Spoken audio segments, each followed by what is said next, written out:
ஒரு நாள் சிறுவன் கார்த்திக் தனது கிராமத்துக்கு அருகிலிருந்த காடுகளைக் கண்டுபிடிக்கப் போனான். காட்டு மரங்கள் மிகவும் உயரமாக இருந்ததால் பறவைகள் பாடியதும் காற்று மரங்களில் ஊதியது அவனை மிகவும் மகிழ்ச்சியடையச் செய்தது. அவன் விளையாடிக் கொண்டிருந்தபோது தற்செயலாக அவன் வழி தவறிப்போனான். இரவு நேரமாகி காடு இருட்டாகிக் கொண்டிருந்தது. கார்த்திக் பயந்துவிட்டான். நான் வீட்டிற்கு திரும்ப வேண்டுமோ என்று அவன் அஞ்சி பல வழிகளில் நடந்தான். ஆனால் அவனுக்கு சரியான வழி எதுவும் தெரியவில்லை.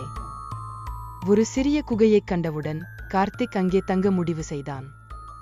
அவன் தன் தந்தை சொல்லியபடி அமைதியாயிருக்க முடிவு செய்து சிறிய பட்டிக்கம்பிகளைப் பார்த்து ஒன்று சேர்த்து ஒரு சிறிய தீ வைத்தான்.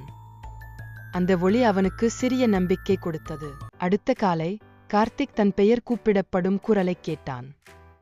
அவன் உத்வேகமாக குரலைப் பின்தொடர்ந்து ஓடினான். தூரத்தில் அவனுடைய தந்தையும் கிராமவாசிகளும் ஓடி வந்தார்கள். அனைவரும் கார்த்திக்கைக் கண்ட மகிழ்ச்சியில் கண்ணீருடன் அவனை அணைத்துக் கொண்டார்கள்.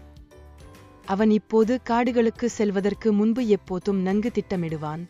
அதே நேரத்தில் தனது விளையாட்டுக் கனவுகளையும் மறக்க மாட்டான்.